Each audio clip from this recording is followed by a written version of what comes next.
नमस्कार, आप सभी का सनराइज एजुकेशन एकेडमी समदड़ी में मैं विशाल भार्गव हार्दिक स्वागत करता हूं। तो हमने कक्षा 10वीं के प्रकाश के चैप्टर के बारे में पढ़ रहे थे और लास्ट की कक्षा में क्या हुआ, मैं क्वेश्चन करवा रहा था और वो क्वेश्चन जो है वो थोड़ा छूट गया था। उस क्वेश्चन को पहले देख लेते हैं कि यदि मेरे 3 लेंस होते हैं, 3 प्रकार के मैं लेंस लेता हूं और 3 प्रकार के लेंस जो है वो कुछ इस प्रकार है।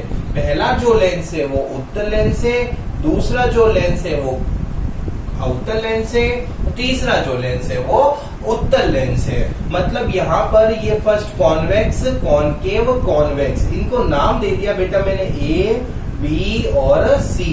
और इनकी जो फोकस दूरी है वो दे रखी है हमको 20 सेंटीमीटर, ए की, एफ बी की दे रखी है 40 सेंटीमीटर और सी की दे रखी है हमें 80 सेंटीमीटर। आपको बताना है अगर आप डॉक्टर हैं तो इन तीनों लेंस को हटाकर इसकी जगह एक नया लेंस लगाना चाहते हैं। और मेरा क्वेश्चन ये है आपके सामने कि यह लेंस जो है वो कौन सा होगा, मतलब कौन सा लेंस आप जो है वो इन तीनों को हटाकर लगाएंगे, उत्तल लगाएंगे या अवतल लगाएंगे। दूसरा क्वेश्चन है मेरा कि अगर उस लेंस की जो लेंस लगाया उसकी पावर ऑफ द लेंस की क्षमता कितनी होगी। और तीसरा क्वेश्चन है उसकी फोकस दूरी कितनी होगी। और चौथा क्वेश्चन है उसकी रेडियस ऑफ कर्वेचर कितनी होगी। तो ये बेटा आपको कल की डेट में मैं ये क्वेश्चन डाल रहा था, लेकिन क्या हुआ कि वीडियो पहले टाइम से पहले ही कट हो गया, तो यहाँ पर ये क्वेश्चन अधूरा रह गया। इसको स्क्रीनशॉट ले लेना, अगली कक्षा में मुझे ये सॉल्व करके बताना, ठीक है। और इससे संबंधित यदि कोई समस्या आए तो मुझे बता देना,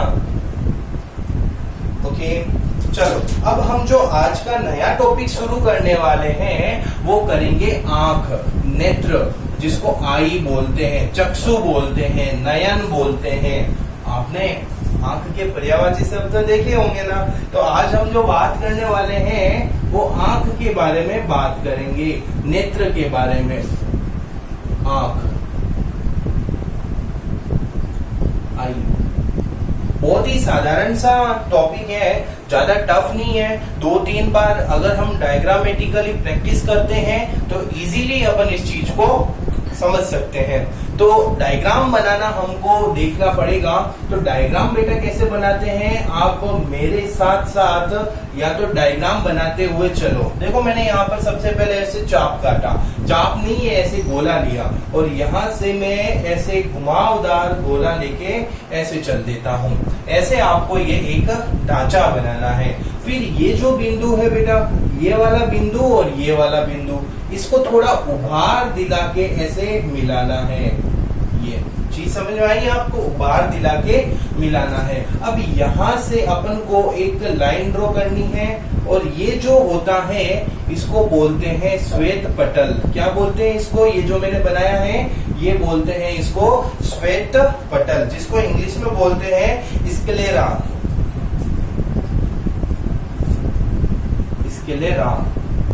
श्वेत पटल क्या होता है ये श्वेत पटल? यह श्वेत पटल जो होता है वो हमारी आंखों की बाहरी आवरण, आंखों का बाहर जो आवरण होता है वो व्हाइट कलर का होता है। यह अपारदर्शी होता है, मतलब ये ट्रांसपेरेंट नहीं होता। इसमें से कलर मतलब प्रकाश जो है वो आंख के अंदर प्रवेश नहीं करता है। ये तो बस हमारे आंख के आंतरिक भागों की बाहर से रक्षा करता है। तो ये कैसे कलर का होता है? श्वेत कलर का है, व्हाइट कलर्ड है, ये ट्रांसपेरेंसी नहीं है। और ये इसका कार्य क्या है? यह हमारे आंखों की रक्षा करता है, ठीक है बेटा। जस्ट इसके पीछे जो भाग होता है ये वाला पार्ट देख पा रहे हैं आप लोग? ये आपके भी व्हाइट कलर का पूरा है ना, ये पूरा व्हाइट कलर का श्वेत पटल स्क्लेरा है। और इसके अंदर जो ब्लैक कलर का पार्ट है इसको बोलते हैं आप लोग कॉर्निया। इसको क्या बोलते हैं? कॉर्निया। कॉर्निया के बारे में आपको क्या याद रखना है? कॉर्निया जो होता है वो पारदर्शी होता है। ट्रांसपेरेंट होता है और प्रकाश जो है वो इसी के अंदर से होकर गुजरता है। यहाँ कॉर्निया पर ही प्रकाश का अपवर्तन होता है। लाइट का रिफ्रैक्शन जो है वो कॉर्निया पर ही होता है। अगर हम नेत्रदान की बात करते हैं, आई डोनेशन की बात करते हैं, तो पूरी की पूरी आंख ले जाते नहीं है वो लोग, वो ओनली आंख के कॉर्निया को ही लेके जाते हैं। तो नेत्रदान वास्तविक तौर पर कॉर्निया दान है। तो ये कॉर्निया के बारे में पता चला। जो ब्लैक कलर का पार्ट है वो आपका क्या कहलाता है बेटा? कॉर्निया कहलाता है। उसके बाद में बात करूं पीछे, तो पीछे एक पतली झिल्ली होती है इस प्रकार की। ये पतली क्या है? झिल्ली है। ये झिल्ली दिख रही है आपको? मैं जो डायग्राम बना रहा हूं, अगर आपने ये डायग्राम एग्जाम में बना दिया तो आपको कहीं पे भी नहीं अटकेंगे, आपके नंबर कटेंगे। और डायग्राम का वे जो है बहुत ही साधारण से बना रहा हूं। मैं डायग्राम बनाता हूं, साथ में उसके बारे में बताता हूं, तो आपको थोड़ा ध्यान रखना है। ये क्या है बेटा? आपके क्या है ये? परितारिका, जिसको आइरिस बोलते हैं। परितारिका। मेरे इस वीडियो को आप थोड़ा रिपीट मोड में देखना, ताकि आपको वापस इसके नाम के साथ साथ में इसके फंक्शंस भी याद हो जाए। तो आइरिस जो है परितारिका, उसका क्या कार्य होता है? तो इसका एक सिंपल सा लॉजिक है कि आपके नेत्र के कलर जो रंगों का निर्धारण करता है कि आपकी जो आंख है वो कैसी कलर की होगी। आपकी आंख ब्राउन कलर की होगी या फिर ब्लू कलर की होगी या फिर अलग कलर की होगी, वो डिपेंड करता है। और वो किसके ऊपर डिपेंड करता है बेटा? इसके अंदर वो किसके ऊपर डिपेंड करता है? ये जो कलर जो है वो आपका डिपेंड करता है आइरिस के ऊपर। किसके ऊपर डिपेंड करता है? आइरिस के ऊपर। तो आइरिस का काम क्या है? ये आपके आंखों का कलर, रंग का निर्धारण करेगा। तो आइरिस समझ में आया? परितारिका क्या होती है? ठीक है बेटा। अब इस परितारिका के यहाँ भीतर की साइड में यहाँ जो मैं ये घेरा कर रहा हूं ना, ये वाला भाग, तो ये जो आइरिस जो परितारिका होती है, इसके जो भीतर वाला भाग होता है उसको आप बोलते हैं पुतली। क्या बोलते हैं? पुतली। तो यहां से मैं ऐसे करके लिख रहा हूं पुतली, जिसको इंग्लिश में बोलते हैं बेटा प्यूपिल। क्या बोलते हैं? प्यूपिल। अब ये पुतली क्या होती है, प्यूपिल क्या होती है, इसके बारे में देखते हैं। तो ये परितारिका के मध्य में स्थित होती है और इसका काम क्या है? प्रकाश की तीव्रता को कंट्रोल करना, नियंत्रित करना। हाउ, कैसे करते हैं ये? मतलब अगर मैं आपको एक उदाहरण समझाता हूं, उसके बाद में इसका कार्य बताता हूं। सडनली एक बात बताओ, आप रात को पढ़ रहे हो और लाइट यहाँ पर मौजूद है। सडनली एकदम से लाइट अगर बंद कर दी जाती है तो आपकी आंखों के सामने एकदम पूरा अंधेरा छा जाएगा। और फिर उस केस में यदि आप एक जगह से दूसरी जगह जाओगे तो आंखों को बड़ी करते हुए ऐसी देखते देखते जाओगे, और विद इन 50 सेकेंड, 1 मिनट के बाद आपको हल्का हल्का वह जो अंधेरा है, अंधेरे में वस्तुएं आभास होना शुरू हो जाएगी। और तो नहीं दिखेगी, लेकिन ऐसा फील होने लग जाएगा कि यहाँ पर कुछ पड़ा है, यहाँ पर कोई खड़ा है, ऐसा फील होने लगेगा। सडनली हाथों हाथ नहीं होगा। कब होगा? 1 मिनट के, लगभग 1 मिनट के बाद। या फिर रात को यदि आप जा रहे हो अंधेरे में, एकदम अंधेरा है घना, और मैं एकदम से आपके सामने आता हूँ और आपकी आंखों के सामने टॉर्च कर देता हूँ और बोलता हूँ भाई जी कैसे हो आप कहेंगे मैं तो ठीक हूँ, लेकिन आप ये बताओ कि आप कौन हो। ऐसा क्यों बोलेंगे? मैं तो आपके सामने खड़ा हूँ। तो क्योंकि वो जो प्रकाश है ना, उसकी हाई इंटेंसिटी, ज्यादा तीव्रता आपकी आंखों में चली गई है, इसके कारण आप जो है मुझे देख नहीं पा रहे हो। इसलिए ही तो बोलते हैं कि भाई रात के समय अगर हाईवे पर आपके पास में 4 व्हीलर है तो आपकी जो हेडलाइट है उसको अप डाउन मतलब डिम और हाई, डिम हाई करनी पड़ चाहिए। क्यों? क्योंकि आगे से कोई भी छोटा व्हीकल यदि गुजरेगा तो आपकी जो हाई इंटेंसिटी की लाइट प्रोवाइड कर रखी है तो उस बेचारे को तो दिखेगा ही नहीं, तो उसके साथ में दुर्घटना हो सकती है ना। इस वजह से ये बात सलाह के रूप में बताई जाती है। तो बेटा आपको क्या समझ में आया? आपको यही समझना है कि ये प्यूपिल जो होता है, पुतली, इसका काम क्या है? प्रकाश की मात्रा को कंट्रोल करना और फिर वह अपनी आंख में लेंस के पास में भेजना, और इसके लिए इसका जो आकार है वो कम ज्यादा हो सकता है।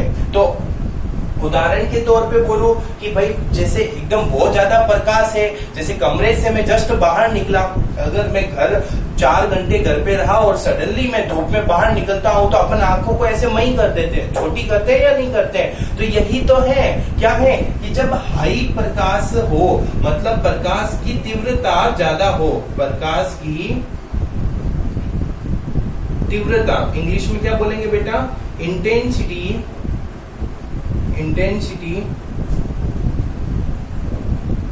Of light.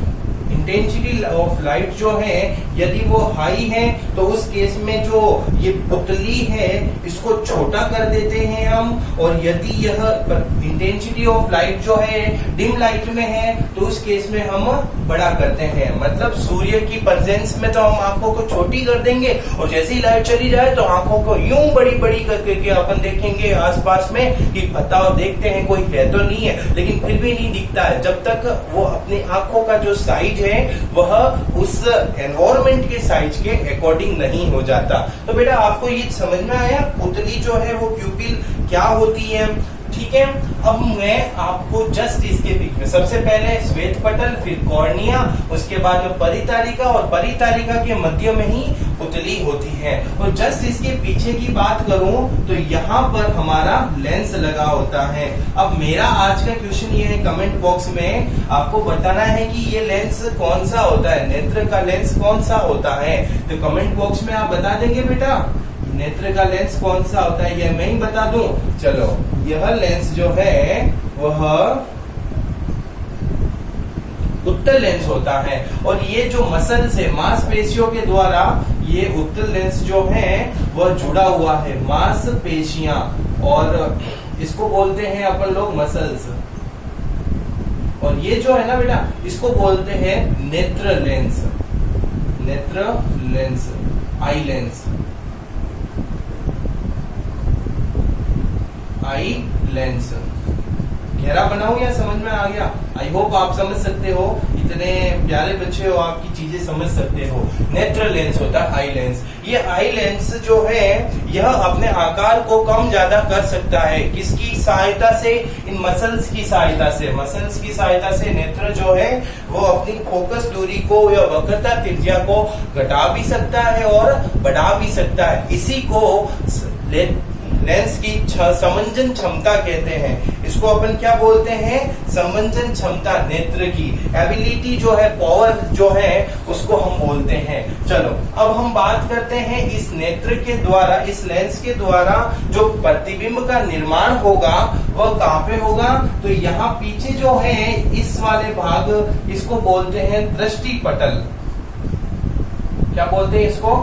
दृष्टि पटल, जिसको इंग्लिश में रेटिना बोलते हैं। हिंदी में भी इसको रेटिना बोल सकते हैं। इस दृष्टि पटल पर हम जो है इमेज को कोई प्राप्त करते हैं। सब एग्जाम्पल के तौर पे यहाँ पर यदि आप खड़े हो और आप जो है आपसे प्रकाश की किरणें आएगी, सबसे पहले मेरे स्क्लेरा श्वेत पटल से तो आ नहीं सकती ना, कॉर्निया के बाद में ये पुतली से होकर लेंस पे आएगी, और ये लेंस जो है वह उस इमेज को फोकस करेगा। और कहाँ पे फोकसित करेगा? रेटिना पर। मतलब वो रेटिना पर इमेज का फॉर्मेशन करेगा, और वह जो इमेज है वो कैसी होगी बेटा? तो देख सकते हैं आप, ये उत्तल लेंस है। तो उत्तल लेंस के द्वारा हमेशा प्रतिबिंब का निर्माण कैसा होता है? हमेशा तो नहीं, लेकिन मोस्ट ऑफ द केस में उल्टा होता है और वास्तविक होता है। तो यहाँ पर जो प्रतिबिंब बनेगा, इमेज बनेगी, वो कैसी बनेगी? छोटी बनेगी, उल्टी बनेगी, और उल्टी हमेशा क्या होती है? वास्तविक होती है, मतलब स्मॉल बनेगी और इन्वर्टेड बनेगी, और इन्वर्टेड हमेशा कैसी होती है बेटा, रियल होती है। तो यहाँ पर हमें इमेज जो रेटिना पर प्राप्त हुई है वो इन्वर्टेड और रियल, उल्टी व वास्तविक प्राप्त हुई है। लेकिन फिर भी आप जो है वो मुझे सीधा देख पा रहे हो, मैं आपकी रेटिना पर उल्टा बन रहा हूं, लेकिन फिर भी आप जो है मुझे सीधा देख पा रहे हो। ऐसा क्यों? तो इसके पीछे का कारण क्या है कि ये जो दृष्टि पटल रेटिना होती है इसमें कुछ सेल्स होती है, इसमें कुछ कोशिकाएं होती है, वो प्रकाश सुग्राही कोशिकाएं हैं। आपने नाम सुना होगा कोर्ट्स, आपने नाम सुना है प्रकाश सुग्राही कोशिकाएं, कौन कौन सी बेटा? प्रकाश सुग्राही कोशिकाएं, रोड्स एंड कोन्स। नाम दे देता हूं मैं, बड़ी कक्षाओं में आप देखेंगे रोड्स एंड कोन्स नाम करके लाइट सेंसिटिव सेल्स होती है, फोटो सेंसिटिव सेल्स बोल सकते हैं जिसको। इनका काम क्या होता है कि जैसे ही ये इमेज आती है, ये इमेज जो है यहाँ नर्व्स होती है, ऑप्टिक नर्व्स, ऑप्टिक नर्व्स यही होती है, optic nerves, rods and cones. प्रकाशिक तंत्रिका, तो प्रकाशिक तंत्रिका जो है वो इन सिग्नलों को कहाँ लेके जाती है? हमारे ब्रेन के पास में लेके जाती है, मस्तिष्क में लेके जाती है, और वहां मस्तिष्क में यही जो उल्टी इमेज है वह सीधी बन जाती है, और इस वजह से जो है हम वस्तुओं को उल्टा न देखकर सीधा देखते हैं। लेकिन वास्तविक रूप से यदि हम बात करें तो जो रेटिना पर बनने वाला प्रतिबिंब है वह कैसा बनता है? तो बेटा वह कैसा बनता है? उल्टा बनता है। तो बताइए अब यहाँ पर आपको इस जो नॉमेनक्लेचर है इसमें कोई समस्या है क्या? नहीं है। अब चलो एक और टॉपिक देखते हैं। नेत्र लेंस तथा कॉर्निया के बीच में ये जो बचा हुआ पार्ट है ना, जैसे ये डॉट डॉट करके मैं बना रहा हूं, ये जो पार्ट आपको दिख रहा है इसको बोलते हैं बेटा जलीय द्रव। क्या बोलते हैं? जलीय द्रव।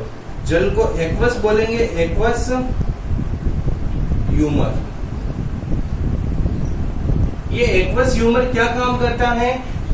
पहले तो एक्वस ह्यूमर कहाँ होता है कि जो नेत्र होता है उस नेत्र के लेंस तथा कॉर्निया के बीच में ब्राइन सॉल्यूशन, मतलब पानी के जैसे एक पानी के जैसी प्रॉपर्टी वाला, मतलब लिक्विड, इतना लिक्विड ही भरा रहता है, और उसका कार्य क्या होता है? हमारी आंख में समान रूप से दाब बनाए रखना, जिसके कारण हमारी जो आंख है वो गोलाकार दिखाई देती है।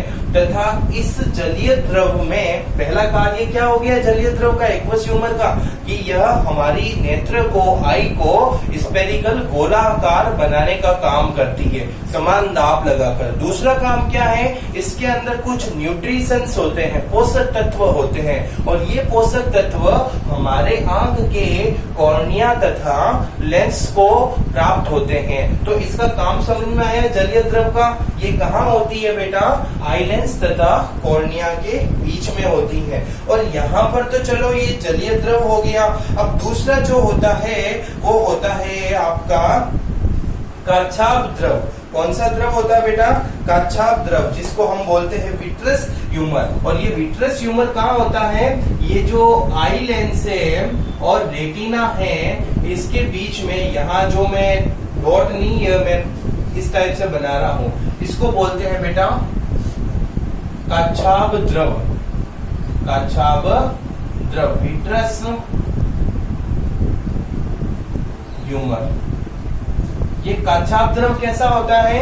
ये पानी जैसा नहीं होता। जो जलीय द्रव था वो तो पानी जैसा था ना, ये डॉट डॉट लगाया। ये काछाप द्रव होता है वो जेली जैसा होता है। आप खाते हो ना मॉर्निंग में, ब्रेकफास्ट में क्या करते हो? जो ब्रेड होती है उस ब्रेड के ऊपर आप चाकू की सहायता से जेली लगाते हो, फिर आप उसको खाते हो, तो वो जेली जैसा होता है ये काछाप द्रव। तो यहाँ ये काछाप द्रव किसके बीच में होता है? आपके नेत्र लेंस तथा रेटिना के बीच में काछाप द्रव होता है। तो ये होल जो है प्रॉपर्टीज आपके नेत्र के बारे में मैंने आपको बता दी है। जो इसके फंक्शनल के रूप में है। कुछ और बातें हैं उनको हम डिस्कस करते हैं, लेकिन सबसे पहले वापस मैं इस चीज को दिखा देता हूँ। ये क्या, सबसे पहले क्या था बेटा, आपका श्वेत पटल था। ये व्हाइट कलर का होता है, अपारदर्शी, नॉन ट्रांसपेरेंट होता है, इसके अंदर से लाइट रे जो है नहीं जाती है। उसके बाद में कॉर्निया होता है। ये कॉर्निया जो आपके ये ब्लैक, मेरी आंखों के व्हाइट के बीच में ये ब्लैक वाला पार्ट दिख रहा है ना, यही कॉर्निया है। और ये कॉर्निया जो है, यह प्रकाश इसमें से एंटर करता है और यहाँ पर ही प्रकाश का क्या होता है, अपवर्तन होता है, रिफ्रैक्शन होता है। कॉर्निया के बाद में परितारिका होती है। कॉर्निया के बारे में एक और बात, कॉर्निया जो है नेत्रदान के समय हम कॉर्निया को ही डोनेट करते हैं। उसके बाद में परितारिका होती है आइरिस। इस आइरिस का काम क्या है, यह हमारी आंखों के रंगों का निर्धारण करती है कि आपकी जो आंख का कलर है वो ब्राउन होगा या ब्लू होगा या फिर ब्लैक होगा, ठीक है। और इसी परितारिका आइरिस के जस्ट मिड पॉइंट में पुतली होती है, प्यूपिल। और ये जो प्यूपिल होती है उसका कार्य क्या है, प्रकाश की तीव्रता, जो आपतित प्रकाश, आंखों में जो प्रकाश आ रही है ना कॉर्निया से, उसकी तीव्रता को नियंत्रित करना, इंटेंसिटी ऑफ लाइट को कंट्रोल करना।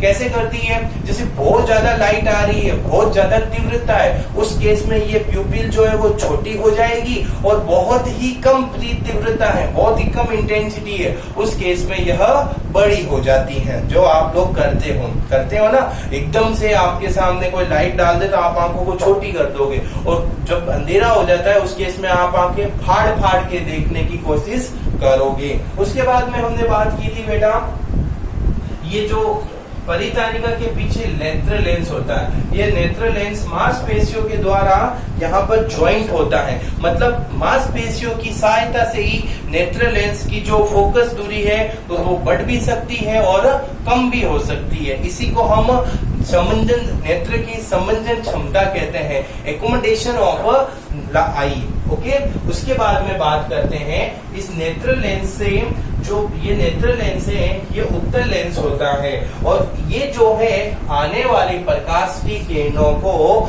रेटिना पर फोकसित करता है। और यहाँ रेटिना पर जहां पर फोकसित होता है वहीं पे हमें इमेज जो है वो प्रतिबिंब प्राप्त होती है। और वो प्रतिबिंब कैसी प्राप्त होती है, छोटी, उल्टी तथा वास्तविक, स्मॉल, इन्वर्टेड और रियल, ये रेटिना पर प्राप्त होती है, जिसको हम दृष्टि पटल भी कहते हैं। अब ये जो दृष्टि पटल होता है इसके पास में कुछ प्रकाश सुग्राही कोशिकाएं होती हैं, फोटो सेंसिटिव सेल होती है। ये फोटो सेंसिटिव सेल कौन सी होती है, रोड्स और कॉन्स होती है। इनका काम क्या है, इनके ऊपर जैसे ही लाइट जो है प्रकाश आपतित होता है उस केस में यह इलेक्ट्रिक सिग्नल प्रोड्यूस करेगी, और यह इलेक्ट्रिक सिग्नल जो है वो ऑप्टिक नर्व्स के थ्रू ब्रेन के पास, हमारे मस्तिष्क के पास में पहुंचेगा, जिससे हम पहले तो उस उल्टी वस्तु को सीधा कर देंगे, उसके बाद में हम उसको, अगर कोई ऑर्डर आदेश देना है, जैसे स्टैंड अप टीचर आपकी क्लास में आते हैं तो उनको देख के आप गुड मॉर्निंग बोलते हुए खड़े हो जाते हो ना, तो ये ब्रेन काम करता है। तो ब्रेन फिर ऑर्डर देगा कि भाई खड़े हो जाओ, टीचर आए हैं, जो भी है व्हाटएवर। और इस रेटिना तथा नेत्र लेंस के बीच में काछाप द्रव विट्रस ट्यूमर होता है, जेली जैसा, और नेत्र लेंस तथा कॉर्निया के बीच में जलीय द्रव एक्वस ह्यूमर होता है, जो आपके पानी जैसा होता है। तो ये है आपका बेटा नेत्र। इस एक क्वेश्चन और बनता है इसमें, नेत्र की सबसे न्यूनतम निकटतम दूरी कितनी होती है। स्वस्थ आंखों को अपन नजदीक से कितने नजदीक कोई वस्तु को लेके आए कि हम उसको उसको हम आसानी से देख सकते हैं। तो नेत्र के, स्वस्थ नेत्र के लिए निकटतम जो दूरी होती है, नियरेस्ट डिस्टेंस होती है, वो 25 सेंटीमीटर होती है। कितनी होती है बेटा, 25 सेंटीमीटर होती है। और अधिकतम दूरी कितनी होती है, इन्फिनिटी होती है, अनंत तक आप देख सकते हैं। लेकिन नजदीक से जो नजदीक है ना, वो आप कितना देख सकते हो, 25 25 सेंटीमीटर होती है। स्क्रीनशॉट ले लीजिए इसका। ओके, अब हम बात करेंगे इससे संबंधित रोगों के बारे में, डिजीज के बारे में कि भैया डिजीज कौन कौन सी होती हैं। तो आइए हम देखते हैं रोग, डिजीज कौन कौन सी है। ओके बच्चों,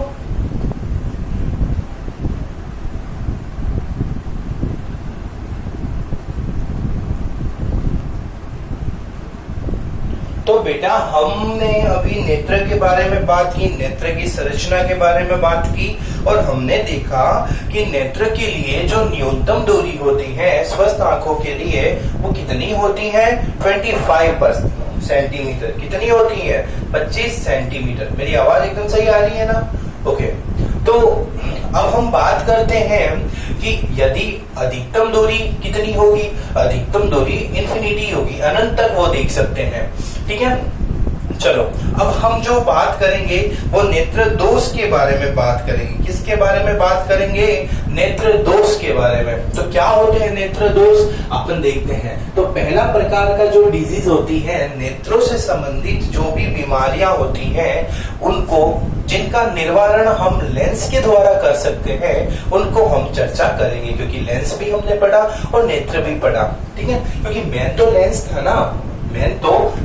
ना, लेंस के बाद में नेत्र आया है। फिर नेत्र में जो भी बीमारियां हैं जिनका निवारण हम लेंस के द्वारा कर सकते हैं, उन्हीं को हम पढ़ेंगे। तो पहला जो होता है उसको बोलते हैं निकट दृष्टि दोष। क्या बोलेंगे बेटा, निकट दृष्टि दोष,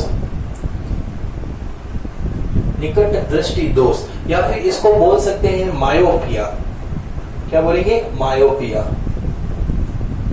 मायोपिया। ठीक है, या फिर शॉर्ट साइटनेस। क्या बोलेंगे, शॉर्ट साइटनेस। ठीक है, तो निकट का मतलब शॉर्ट साइटनेस, नाम अलग अलग हो गए। मायोपिया बोलते हैं, इसको थोड़ा ध्यान रखना। इसमें होता क्या है, मैं आपको डायग्रामेटिकली समझाने का प्रयास करता हूं कि यदि सपोज दैट कि यह हमारी आंख है। ये क्या है बेटा, यह आंख है, ये जो है वो हमारी आंख है और यहाँ पर हमारा जो लेंस है, और वो लेंस कौन सा है आपका, उत्तल लेंस है। अब यहाँ पर यदि सपोज दैट कि दूर निकट की नहीं, दूर की कोई वस्तु है, उधर से यदि प्रकाश आएगा तो वो प्रकाश कैसे आएगा, यदि वो बहुत दूर वस्तु रखी हुई है तो उससे आने वाला जो प्रकाश होता है वह प्रकाश पैरेलल आता है। और जैसे ही वह प्रकाश पैरेलल आएगा तो इस लेंस से टकराएगा। लेंस से टकराने के बाद यहाँ पर ये इस प्रकार से फोकस होगा। अब देखो वो जो लेंस जो है, इस लेंस के यहाँ पर ये जो बिंदु काट रहा है वो रेटिना पर नहीं काट रहा है। ये रेटिना थी ना, ये रेटिना, इस रेटिना पर नहीं काट रहा है, उससे पहले काट रहा है, मतलब लेंस के निकट काट रहा है। तो लेंस के निकट यह प्रतिबिंब का निर्माण करता है, इसलिए इसको क्या बोलते हैं, निकट दृष्टि दोष बोलते हैं। लेकिन इसका मतलब ये नहीं कि ये निकट की वस्तु को साफ साफ नहीं देख सकता है। निकट की वस्तु में ये प्रॉब्लम नहीं होती है, ये प्रॉब्लम दूर की वस्तुओं में होती है। तो इस केस में हमें क्या पता चलता है बेटा, कि दूर वस्तुएं जो है, दूर स्थित वस्तुएं होती हैं, उनको साफ नहीं देख सकते हैं। निकट की वस्तु है उनको हम साफ देख सकते हैं। जो फार डिस्टेंस पर ऑब्जेक्ट है उनको हम क्लियरली नहीं देख सकते हैं। दूर रखी वस्तुओं को साफ नहीं देख सकते हैं, नहीं देख सकते हैं। कब देख पाएंगे हम ये बात, क्योंकि जब ये जो प्रतिबिंब इमेज का निर्माण हो रहा है ना, ये जो कट रहे हैं ना, वो यहाँ नहीं कट के सपोज दैट कि यहाँ पर रेटिना पर कट जाता ना, तो रेटिना पर कटता, तो रेटिना पर जैसे ही प्रतिबिंब का निर्माण होता हम उस चीज को देख सकते। अब मुझे क्या करना है, चीज समझ में आई आपको कि निकट दृष्टि दोष में निकट का मतलब क्या, कि जो फोकस बन रहा है, जो प्रतिबिंब बन रहा है वो लेंस के निकट बन रहा है, इसलिए इसको निकट दृष्टि दोष कह दिया। लेकिन नाम के विपरीत है, मतलब निकट की वस्तु तो दिखाई देती है लेकिन दूर की वस्तु जो है वो साफ दिखाई नहीं देती। ऐसे तो दिखाई तो देती है बट क्लियरली दिखाई नहीं देती है। उस केस में हम इसका निवारण करने के लिए एक विशेष प्रकार के लेंस का उपयोग करते हैं, और वो विशेष प्रकार का लेंस आपके लिए विशेष प्रकार का नहीं है क्योंकि आपने उसको पढ़ चुके हैं। तो देखते हैं कैसे। यहाँ पर मैंने आउटर लेंस ले लिया और ये अवतल लेंस जो है वो क्या करता है, वो ध्यान से देखना बेटा, ये प्रकाश की किरण आई तो अब जो पहले डायरेक्ट नेत्र लेंस थी, तो नेत्र लेंस से पहले मैंने अवतल लेंस, चश्मे में अपन अवतल लेंस का प्रयोग कर दिया, तो चश्मे में अवतल लेंस का प्रयोग किया, जिससे क्या होगा, यह अवतल लेंस जो है वो उस प्रकाश की समांतर किरणों को फैलाने का काम करता है, इसलिए हमने अवतल लेंस को अपसारी लेंस कहा था। So we can say concave lens as a diverging lens. Diverging lens concave lens को क्यों कहते थे, क्योंकि वह पैरेलल लाइट बीम्स को डाइवर्स करती थी, मतलब फैलाने का कार्य करती थी। तो फैलाने का कार्य यहाँ पर भी करेगी, तो ये क्या करेगी, इसको फैला देगी, मतलब ऐसे फैलाएगी। फैलाया, समझ में आया? हल्का सा आपको दिख रहा होगा, ये देखो, ये फैला दिया इसने, और जैसे ही ये फैलाएगा तो अब जो है प्रकाश की किरण यहाँ से उत्तल लेंस से टकराएगी, उत्तल लेंस से टकराएगी तो इसका तो काम कन्वर्सिंग वाला है, अभिसारी है, तो यह इसको मिलाएगी, लेकिन यहाँ पर जो निर्माण होगा वो ऐसे होगा, मतलब अब ये किस पर बन रहा है, रेटिना पर बन रहा है। रेटिना पर बन रहा है तो वो जो दूर रखी वस्तु है वो मुझे साफ दिखाई देगी या नहीं देगी? जी हाँ, बिल्कुल दिखाई देगी। तो बताओ, इस दोष के निवारण के लिए हमें कौन सा लेंस का प्रयोग करना पड़ेगा? अवतल लेंस का प्रयोग करना पड़ेगा। बताओ मुझे, इस अवतल लेंस की जो पावर होती है वो ऋणात्मक होती है या धनात्मक होती है? मतलब ऋणात्मक होती है। मतलब मुझे यदि दूर, किसी बच्चे को यदि दूर की वस्तुएं साफ दिखाई नहीं देती है तो उस केस में उसको माइनस का चश्मा पहनना चाहिए, और वो माइनस का चश्मा ही पहनता है, लेकिन वो माइनस का चश्मा होता है, उसमें लेंस कौन सा होता है? तो देख सकते हैं आप, अवतल लेंस होता है। किस प्रकार से ये जो घटनाक्रम होता है, कैसे यहाँ, उसको दोष कौन सा था, उस बच्चे की प्रॉब्लम क्या थी? मायोपिया थी, निकट दृष्टि दोष था, शॉर्ट साइटनेस थी। बेटा समझ में आया आपको? Very good. अब नेक्स्ट जो है वो जैसे इसका अपोजिट है दूर दृष्टि दोष। दूर दृष्टि दोष, जिसको हम क्या बोलेंगे? Long sightedness. क्या बोलेंगे? लॉन्ग साइटनेस, या फिर दूसरा नाम जो है वो है हाइपरमेट्रोपिया। Hypermetropia, okay. क्या होता है हाइपरमेट्रोपिया? देखते हैं अपन लोग, इसमें क्या होता है बेटा कि सपोज दैट कि ये तो हमारी नेत्र है, ओके, ये क्या है? हमारा नेत्र है।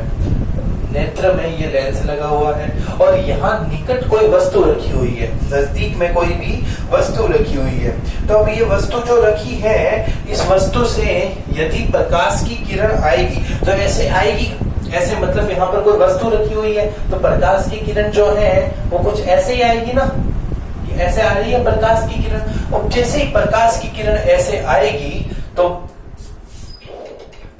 ओके, तो प्रकाश की किरण जैसे ही ऐसे आएगी तो उस केस में क्या होगा बेटा? दिख तो रहा है आपको, लाइट चली गई है, या फिर 2 मिनट अपन देखते हैं, वेट करते हैं लाइट का, उसके बाद में हम आगे की क्लास जारी रखते हैं।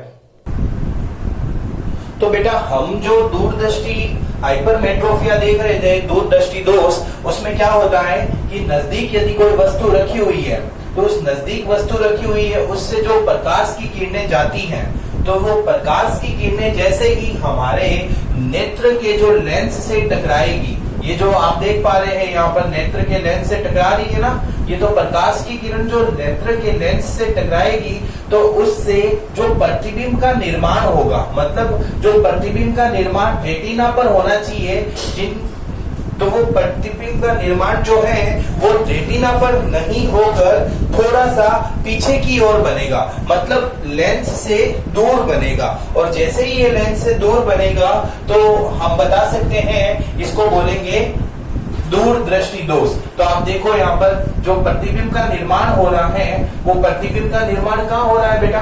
ये रेटिना के पीछे हो रहा है। ये है आपकी रेटिना, और रेटिना से पीछे की ओर जो है प्रतिबिंब का निर्माण हो रहा है, तो इसे हम बोलेंगे बेटा दूर दृष्टि दोष। अब इस प्रॉब्लम का सॉल्यूशन हम कैसे कर सकते हैं? इस प्रॉब्लम का सॉल्यूशन हम कर सकते हैं, यहाँ पर देखें। तो पहले तो मुझे बताओ कि इसकी प्रॉब्लम क्या है। तो ये प्रॉब्लम जो है ये है निकट की वस्तु को साफ नहीं देख सकता। तो हमने बात की कि यहाँ पर प्रतिबिंब का जो निर्माण हो रहा है वो बस रेटिना के पीछे बन रहा है, मतलब ये लेंस से दूर बन रहा था, दूर दृष्टि दोष, यहाँ पर लेंस के निकट बन रहा था, तो निकट दृष्टि दोष। तो इसमें प्रॉब्लम क्या है, जस्ट नाम का उल्टा। उल्टा क्या बेटा, कि निकट की वस्तु साफ दिखाई नहीं देती है, निकट की वस्तुएं जो है वो साफ दिखाई नहीं देती हैं। नियरली जो ऑब्जेक्ट हैं उनको हम क्लियरली विजिबल नहीं कर सकते हैं, निकट की वस्तुओं को साफ नहीं देखा जा सकता।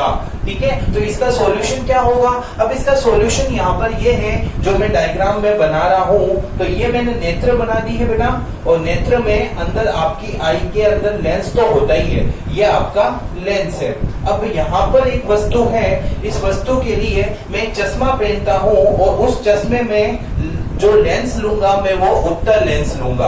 उससे होगा क्या, होगा ये कि यहाँ से जैसे ही प्रकाश की किरणें जाएगी तो उत्तल लेंस जो चश्मा पहना हुआ है उस लेंस से टकराएगी, तो उत्तल लेंस जो है वो क्या कार्य करता है, अभिसारित करने का काम करता है। इसीलिए अभिसारी लेंस बोलते हैं, कन्वर्स करेगा, कन्वर्स करेगा तो थोड़ा ये मोड़ देगा। तो ऐसे इसने मोड़ दिया, प्रकाश की किरण को एक बार इसने मोड़ दिया, अब सेकेंड टाइम जब ये लेंस में जा रही है तो लेंस भी इसको मोड़ देगी, और जो रेटिना पर जो है हमारे प्रतिबिंब का निर्माण होगा, जिसके कारण मैं इस वस्तु को आराम से देख सकता हूं। तो की पॉइंट को ध्यान रखना, निकट दृष्टि दोष जो शॉर्ट साइटनेस होती है, इसमें हम we can not see clearly far object, इसमें फार ऑब्जेक्ट को नहीं देख सकते हैं, जबकि इसमें नियर बाई जो ऑब्जेक्ट होती है उसको हम नहीं देख सकते हैं। इसमें इस दोष का, इस प्रॉब्लम का जो सॉल्यूशन है वो हमें कैसे प्राप्त होता है, उत्तल लेंस की सहायता से। किसकी सहायता से, उत्तल लेंस की सहायता से। और उत्तल लेंस की जो क्षमता होती है वो क्या होती है बेटा, प्लस में होती है, पॉजिटिव होती है। अब किसी का चश्मा जो है वो यदि प्लस में है, प्लस का, तो इसका मतलब उसको समस्या क्या थी, निकट की वस्तु को साफ नहीं देख पा रहा था। स्क्रीनशॉट ले लीजिए। ओके, अब जो तीसरा प्रकार है दोष का, वो तीसरा प्रकार क्या होगा, जरा दृष्टि दोष। कौन सा दोष है बेटा, ये जरा दृष्टि दोष। जरा दृष्टि दोष क्या होता है, ऐसा दोष जिसमें आपको मायोपिया भी हो और हाइपरमेट्रोपिया भी हो। तो तीसरा जो प्रकार है वो है जरा दृष्टि दोष, उसको बोलेंगे, उसको हम बोलते हैं प्रेस बायोपिया, जरा दृष्टि दोष, प्रेस बायोपिया, प्रेस बायोपिया। क्या होता है ये जरा दृष्टि दोष, इसमें मायोपिया भी होता है प्लस में हाइपरमेट्रोपिया भी होता है। मतलब क्या, मतलब कहने का ये है निकट व दूर की वस्तुएं साफ दिखाई नहीं देती है, साफ दिखाई नहीं देती है। We cannot see clearly nearby object as well as far object, मतलब नियर ऑब्जेक्ट और फार ऑब्जेक्ट दोनों हमें क्लियर दिखाई नहीं देती है। ये केस कब उत्पन्न होता है, जब व्यक्ति धीरे धीरे अपने उम्र के बढ़ाव में बूढ़ा होता जाता है, तब उस केस में उसकी जो आंखों की संवेदन क्षमता है, एकोमोडेशन पावर है, वो वीक होने लग जाती है। उस केस में व्यक्ति जो है वो ना ही दूर का देख सकता है क्लियरली, ना ही नजदीक का देख सकता है। तो इस केस में व्यक्ति को हम बाइफोकलीय लेंस का यूज करके चश्मे का निर्माण करते हैं और उसको पहनाते हैं। आपने देखा होगा आपके घरों में दादाजी का जो चश्मा, आपके घरों में जो दादाजी हैं, दादाजी का ऐनक देखा होगा, वो ऐनक कुछ इस प्रकार होता है। ये जो ऐनक है, इस ऐनक में नीचे का ग्लास कुछ इस प्रकार होगा। आप देखना घरों में जो दादाजी हैं अपने, तो उनके जो चश्मा होता है ना बेटा, तो चश्मा होता है तो उसका जो नीचे ये जो भाग है वह इस प्रकार होगा। तो यहाँ दो लेंस ले लिए मैंने, ऊपर भी एक लेंस लिया और नीचे भी लेंस लिया। ऊपर लेंस क्यों लिया, दूर की वस्तु को देखने के लिए, और नीचे लेंस क्यों लिया, निकट की वस्तु को देखने के लिए। अखबार पढ़ेंगे तो वो ऐसे देख के पढ़ेंगे, तो नीचे वाले लेंस से उनकी जो प्रकाश की किरणें आंखों में आएगी, और दूर यदि कोई वस्तु ऐसे ऊपर देख के देखेंगे तो ऊपर से प्रकाश की किरण आएगी। अब आपको ये पता है कि जब दूर की वस्तु को साफ देखने के लिए हमने जो लेंस का प्रयोग किया था वो कौन सा लेंस था? अवतल लेंस था। तो ऊपर वाला जो लेंस है वो अवतल लेंस है, कॉनकेव लेंस है, और नीचे वाला जो है वो उत्तल लेंस है। कौन सा लेंस है? कॉन्वेक्स लेंस है। तो ध्यान रखना, ये जरा दृष्टि दोष जो होता है उसमें क्या होता है, उसमें दोनों जो वस्तुएं हैं साफ दिखाई नहीं देती हैं। जिसमें ऊपर वाला जो लेंस लेंगे हम, कौन सा लेंस लेंगे? बाइफोकल या लेंस है, तो ऊपर अवतल नीचे उत्तल, ऊपर कॉनकेव नीचे कॉन्वेक्स। तो ये हो गया बेटा आपका जरा दृष्टि दोष। अब चौथा प्रकार होता है, उसको बोलते हैं दृष्टि वैषम्य कोण। क्या बोलेंगे? दृष्टि वैषम्य दोष। अब ये दृष्टि वैषम्य दोष जो है उसको बोलते हैं एस्टिग्मेटिज्म। एस्टिग्मेटिज्म,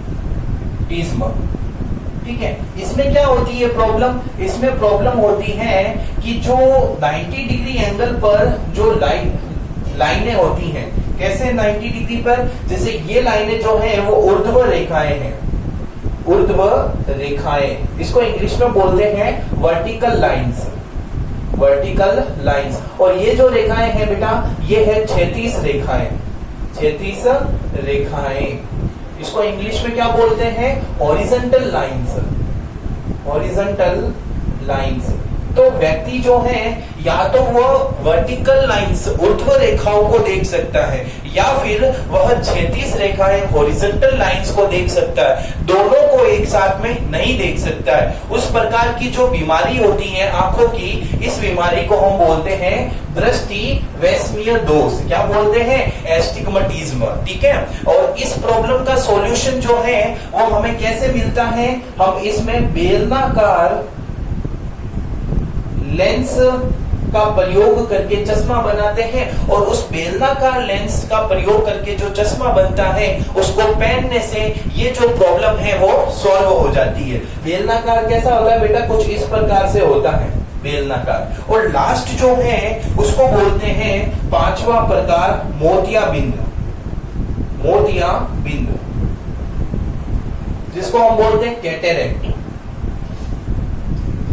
कैटेरेक्ट, ठीक है। मोतियाबिंद जो है वो आपने देखा होगा घरों में, हमारे वही एज में जो पर्सन है हमारे घर में, दादाजी दादी जी हैं, तो उनकी जो आंख है, आंख पर जो ये कॉर्निया है, इस कॉर्निया पर मटमेला स्लेटी कलर का आवरण आ जाता है, एक्स्ट्रा मास मसल्स आ जाते हैं, जिसके कारण क्या है कि जो प्रकाश जो हमारी आंखों में अपवर्तन के लिए आता है उसका कुछ भाग अपवर्तन होता है और ज्यादा भाग जो है वो परावर्तित होकर चला जाता है। मतलब जो लाइट रे आती है वो यहाँ कॉर्निया से, कॉर्निया के ऊपर जो एक्स्ट्रा मास है ना, इससे टकराकर रिफ्लेक्शन होकर वापस चली जाती है। तो वापस चली जाएगी तो क्या किरणें जो है वो रेटिना पर पहुंचेगी तो इमेज का फॉर्मेशन नहीं होगा, और इमेज नहीं बनेगी तो हम वस्तु या किसी ऑब्जेक्ट को क्लियर कैसे देख पाएंगे। तो इस प्रकार की समस्या का समाधान एक है, ऑपरेशन करते हैं, उस कॉर्निया के ऊपर जो एक्स्ट्रा मास है उसको हटा दिया जाता है, और हटाने के बाद में व्यक्ति या उस पर्सन को काला चश्मा पहनाया जाता है, जिसके कारण उसकी आंखों को ज्यादा क्षति नहीं पहुंचे। और आजकल आधुनिक जीवन में, मॉडर्न टाइम में उसका एक और सॉल्यूशन निकाला है, और उस सॉल्यूशन में हम जो यूज करते हैं वो यूज करते हैं इंट्राओक्यूलर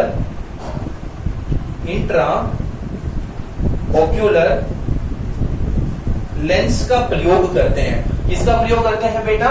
इंट्राओक्यूलर लेंस का प्रयोग करते हैं। इंट्राओक्यूलर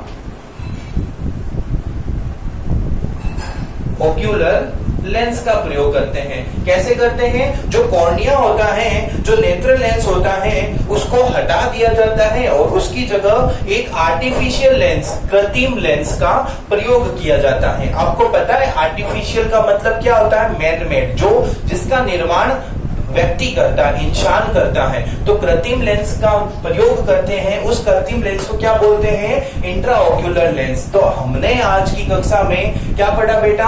पहले तो लेंस की क्षमता पढ़ा, उसके बाद में लेंस की क्षमता पे उदाहरण किया, उसके बाद में नेत्र आंख के बारे में देखा और उनसे संबंधित रोगों के बारे में। 5 प्रकार के रोग होते हैं, आपको रोग पता होने चाहिए, नाम पता होना चाहिए, उसमें प्रॉब्लम क्या है वो पता होनी चाहिए और उसका सॉल्यूशन जो है वो हम किस प्रकार करते हैं ये बात आपको पता होनी चाहिए। इसके ऊपर बहुत अच्छा क्वेश्चंस बनता है।